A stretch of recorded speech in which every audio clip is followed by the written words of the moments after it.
Overall, semoga semua kabarnya baik. Kita lanjutkan penjelasan dari Sutra Kesigaba. Jadi dari yang sebelumnya telah menjelaskan 2 poin, bahwanya Sang Buddha mengundang banyak makhluk melalui suara dan cahaya, semua untuk menghadiri perjamuan ini, karena Sang Buddha akan menjelaskan tentang Bodhisattva Kesigaba. Jadi pada saat itu banyak makhluk yang hadir sehingga Sang Buddha dan Bodhisattva Manjushri pun tidak bisa menghitung berapa yang hadir. Jadi yang kedua, Sang Buddha menjelaskan bahwa semua makhluk yang hadir ini semua pernah ditolong oleh Bodhisattva Kesigaba. Jadi melalui 2 poin ini kita mengetahui bahwa tekad Bodhisattva Kesigaba itu sangat luar biasa. Tekad dan kesaktiannya, kekuatannya sangat luar biasa, serta welas aslinya. Untuk berikutnya ceritanya adalah tentang Kesigaba. Kesigaba itu sendiri, karena Dewi Mahamaya menjadi penasaran, siapakah Kesigaba ini? Jadi Sang Buddha menjelaskan bahwa Kesigaba pernah terlahir sebagai seorang putra sulung dari seorang orang terhormat.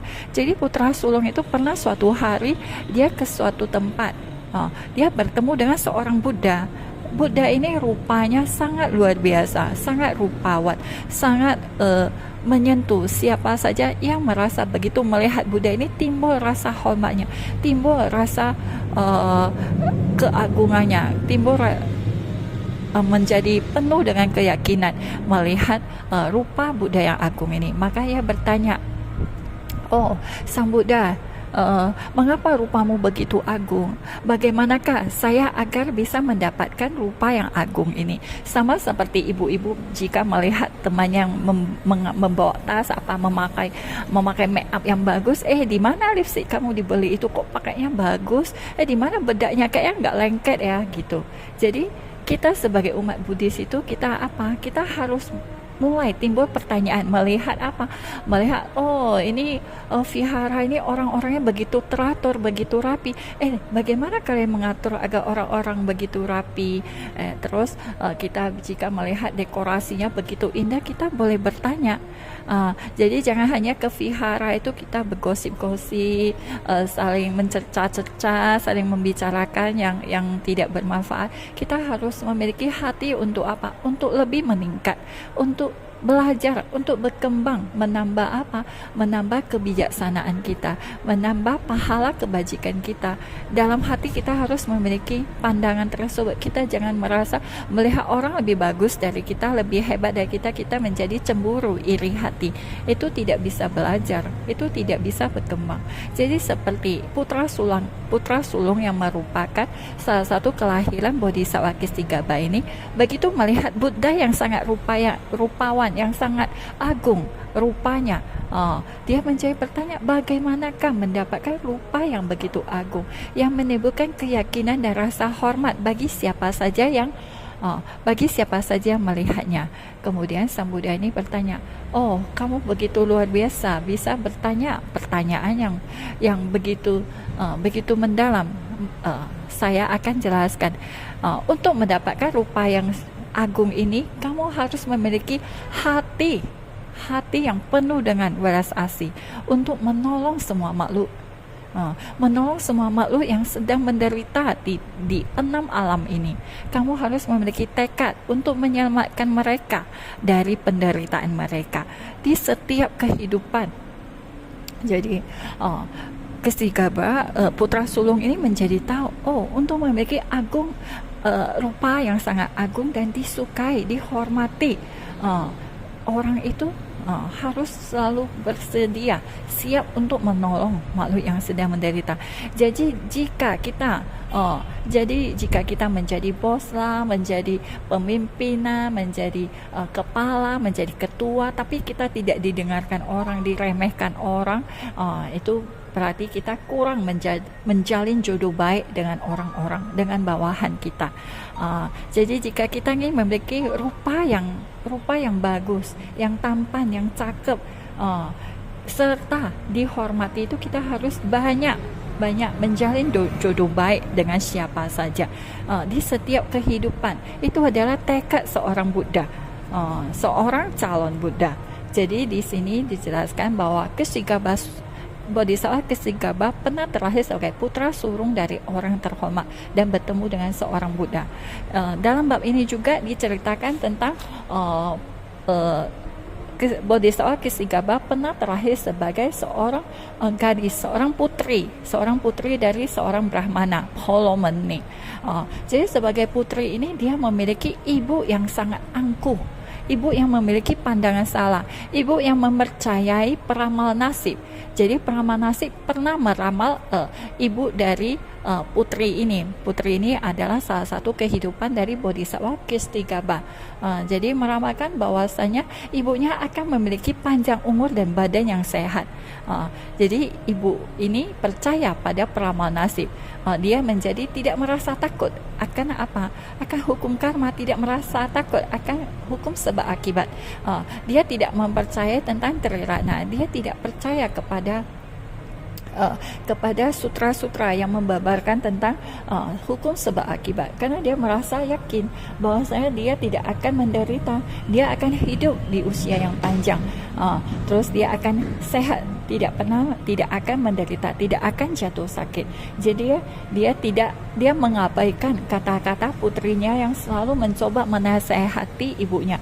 Untuk apa? Untuk menghormati Triratna, untuk berbuat banyak kebajikan, untuk tidak meremehkan sangga, untuk tidak mengatakan ucapan buruk tentang sangga, menfitnah sangga, menfitnah vihara, menfitnah sutra-sutra, memfitnah sang Buddha. Tapi ibunya tidak pernah mendengarkan, karena ibunya telah mempercayai peramal nasib. Untuk apa saya melakukan kebajikan jika saya akan selalu sehat dan panjang umur? Untuk apa saya memberi persembahan makanan? Saya tidak akan menderita. Jadi itu adalah pandangan salah tentang apa? Tentang hukum sebab akibat. Jadi bagi kita harus memiliki pandangan yang benar tentang hukum sebab akibat. Setiap kita berbuat, kita harus tahu itu memiliki hukum akibatnya. Apa yang kita tanam itu menjadi sebab, melalui ucapan, perbuatan, pikiran itu menjadi sebab, dan buah akibatnya akan masak pada waktunya. Jadi pada suatu hari ibu dari putri ini menjadi sakit. Dia tidak memiliki usia panjang, dia pada usia muda telah menjadi sakit-sakitan. Dan putri ini berusaha untuk menasihati ibunya, tapi waktu tidak sempat karena ibunya begitu cepat meninggal dunia. Sang putri menjadi sangat ketakutan karena dia mengetahui bahwa ibunya itu akan lahir di alam menderita, karena selama hidupnya perbuatannya itu suka memfitnah Triratna, tidak menghormati sangga. Jadi ia segera menjual harta kekayaannya, menyumbangkan ke vihara dan membuat banyak rupang Buddha. Jadi pada saat itu dia di suatu vihara dan bertemu dan melihat rupang Buddha. Dia di sana bernamaskara sambil menangis, mengungkapkan kesedihannya dan ketakutannya akan ibunya yang telah meninggal dan akan terlahir di alam menderita. Pada saat itu terdengar suara bahwasanya kamu jangan merasa takut, pulanglah dan lafalkanlah namaku, maka kamu akan mengetahui di mana ibumu. Ini adalah suara sang Buddha. Ini adalah suara dari Jie Hua Ting Zecai Wang Julai. Jadi Buddha pada masa itu. Jadi ini sang putri segera pulang dan melafalkan nama Jie Hua Ting Zecai Wang Julai, nama Buddha tersebut. Setelah beberapa saat dia membuka matanya, tapi dia telah hadir di suatu tempat, di suatu lautan. Ia melihat banyak binatang ganas, binatang buas yang mengejar, yang ada di lautan, yang ada binatang yang terbang, semuanya memiliki mata yang banyak, tangan dan kaki yang banyak, serta taring yang tajam seperti pedang, sedang mengejar orang-orang yang sedang berlarian. Setelah terkejar, maka orang-orang tersebut akan dimakan. Dia menjadi timbul pertanyaan. Pada saat itu muncullah seseorang utusan. Utusan ini adalah penjaga neraka. Maka sang putri bertanya, hai penjaga neraka, siapakah orang-orang tersebut? Mengapa mereka dikejar oleh binatang buas? Sang penjaga menjawab, oh, siapakah Anda? Mengapa Anda bisa datang di sini? Hanya dua penyebab orang bisa datang di sini. Satu adalah karena karma buruknya. Yang kedua karena kekuatan dari sang Buddha, kekuatan meditasinya. Jadi sang putri menjawab, saya melafalkan nama Cehuating Julai, meramalkan Cehuating Zecai Wang Julai, nama tersebut, makanya saya hadir di sini. Oh, mengapa Anda hadir di sini? Saya ingin mencari ibu saya. Ibu saya baru meninggal. Jadi setelah sang putri menjelaskan siapa ibunya, sang penjaga segera menjawab, oh, ibu Anda sudah terbebaskan 3 hari yang lalu karena ia memiliki putri yang begitu tulus dan ikhlas memberi hormat kepada sang Buddha dan mendanakan banyak harta benda untuk menolong banyak orang. Bukan hanya ibu Anda saja yang terbebaskan dari neraka, banyak makhluk di sekitarnya yang terbebaskan dari penderitaan. Jadi makanya sang putri setelah mendengarkan bahwa ibunya terbebas, dia segera kembali ke kamarnya, dan pada saat itu dia bersujud dan bertekad, mengeluarkan kata-kata, saya bertekad pada saat kehidupan sesudahnya, kehidupan berikutnya yang tidak terbatas, saya bertekad untuk menolong semua makhluk hidup yang telah melakukan kesalahan. Ingat, tekadnya ini untuk semua makhluk hidup yang telah menanam karma buruk. Saya bertekad untuk menolong mereka yang telah menanam karma buruk, untuk terbebaskan dari penderitaan. Jadi ini adalah tekad dari salah satu kehidupan dari Bodhisattva Kesikaba. Dia bertekad untuk menolong semua makhluk hidup yang menderita, yang telah melakukan karma buruk, dan pada saat karma buruknya masa, orang-orang tersebut menjadi menderita. Jadi dari cerita ini kita mengetahui bahwa di setiap kehidupan Bodhisattva Kesikaba itu terus-terusan bertekad tanpa berhentinya.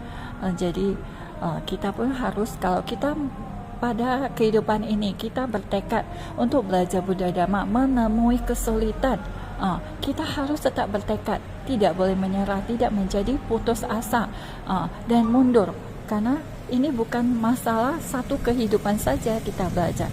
Kita setiap kehidupan itu belajar Buddha Dhamma agar terus meningkat, agar terus berkembang, agar terus makin sempurna kebijaksanaan dan pahala kebajikan kita. Seperti sang Buddha memiliki kebijaksanaan dan pahala kebajikan yang luar biasa. Jadi ini adalah bagian bab pertama dari Di Zhang Wang Pusa Penyenjing. Semoga semuanya setelah mendengarnya makin yakin dan percaya pada Bodhisattva Kesikaba. Amitofo.